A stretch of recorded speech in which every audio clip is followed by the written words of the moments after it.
294টি কেন্দ্রে তৃণমূলের প্রার্থী তালিকা প্রকাশ হলো। প্রকাশ করলেন তৃণমূলের সুপ্রিমো মমতা বন্দ্যোপাধ্যায়। 291টা কেন্দ্রে তালিকা প্রকাশ হয়েছে, আর 3টি কেন্দ্রে দার্জিলিং। আপনারা জানেন যে কথা কিছুক্ষণ আগেই মমতা বন্দ্যোপাধ্যায় বলেছিল।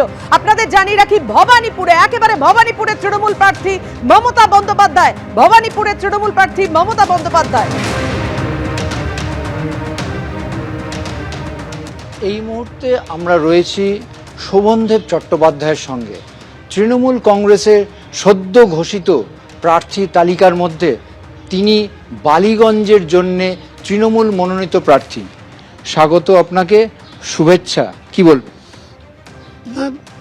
নির্বাচনে তো সে অনেক কাল আগে থেকেই দাঁড়াচ্ছে, 91 সাল থেকে।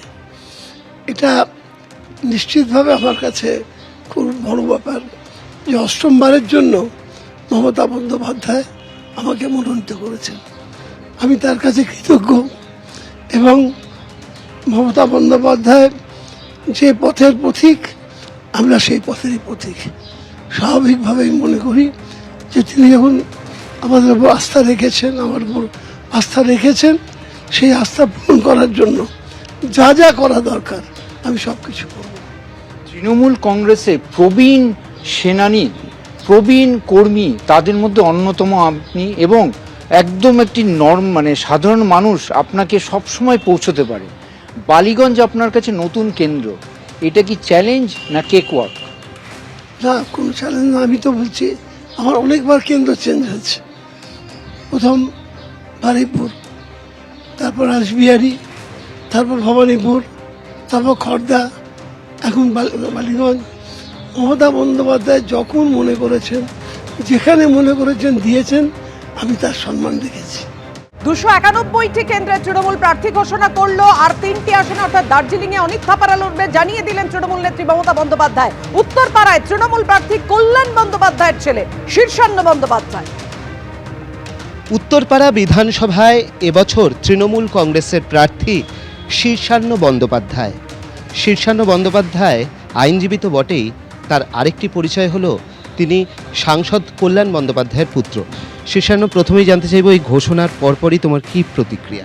আমি কোনো প্রতিক্রিয়া দেওয়ার আগে আমি আমাদের জননেত্রী মমতা বন্দ্যোপাধ্যায়ের কাছে ধন্যবাদ জ্ঞাপন করতে চাই, এবং আমাদের অল ইন্ডিয়া জেনারেল সেক্রেটারি অভিষেক বন্দ্যোপাধ্যায়ের কাছে ধন্যবাদ জ্ঞাপন করতে চাই যে ওনারা আমাকে এই যুদ্ধে যোগ্য মনে করেছেন।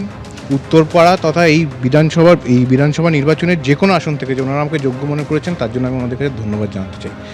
বাবা সাংসদ, ইতিমধ্যেই আমরা দেখেছি যে উত্তরপাড়া চেয়ারম্যানের সঙ্গে বাবা একটা প্রচারও করেছেন, তো সেই জায়গা থেকে কতটা সুবিধে পাবেন আপনি ওখানে বিধায়ক হিসেবে লড়ার জন্য? দেখুন, উত্তরপাড়ার মাটি তৃণমূলের শক্ত ঘাঁটি, এবং সেটা হয় আমাদের জননেত্রীর নেতৃত্বে, এবং হচ্ছে ওখানকার যারা অজস্র কর্মী আছে তাদের দিনের পর দিনের খাটনিতে হয়। উত্তরপাড়া এর আগে 3জন বিধায়ককে জিতিয়েছেন 2011 থেকে, এবং আমার দৃঢ় বিশ্বাস যে এইবারও উত্তরপাড়ার মাটিতে উত্তরপাড়ার ভোটাররা আমাকে ভোট দেবেন। প্রত্যেকবার বিধায়ক পরিবর্তন করে, একবার অনুপ ঘোষাল, একবার প্রবীর ঘোষাল, কাঞ্চন, এবার হচ্ছে শীর্ষান্ন, তো সেটাতে কোনো অসুবিধে হওয়ার কথা? একেবারেই নয়। আমি যেটা বললাম যে দেখুন, একটা বিধানসভা কেন্দ্র তৈরি হয় তার রাজনৈতিক কর্মীদেরকে দিয়ে, মানুষ পরিষেবা পান। ওখানকার যারা কাউন্সিলর আছেন, যারা ব্লক প্রেসিডেন্ট আছেন, ডিস্ট্রিক্ট প্রেসিডেন্ট আছেন, এবং বিভিন্ন জায়গায় যে গ্রাসরুট লেভেলের যে কর্মীরা আছে, তাদেরকে দিয়ে একটা দল তৈরি হয়, তাদেরকে দিয়ে একটা সিট তৈরি হয়, তারাই জেতান। এখানে শীর্ষান্ন বন্দ্যোপাধ্যায় প্রার্থী না কে প্রার্থী সেটা বড় কথা নয়, জিতবে মমতা বন্দ্যোপাধ্যায়। শীর্ষান্ন বন্দ্যোপাধ্যায়ের যেটা বক্তব্য যে সেখানে প্রতিযোগিতা ভালোই হবে, এবং বাম এবং বিজেপি তারা কোনো ফ্যাক্টর হবে না। এবিপি আনন্দ, এগিয়ে থাকে, এগিয়ে রাখে।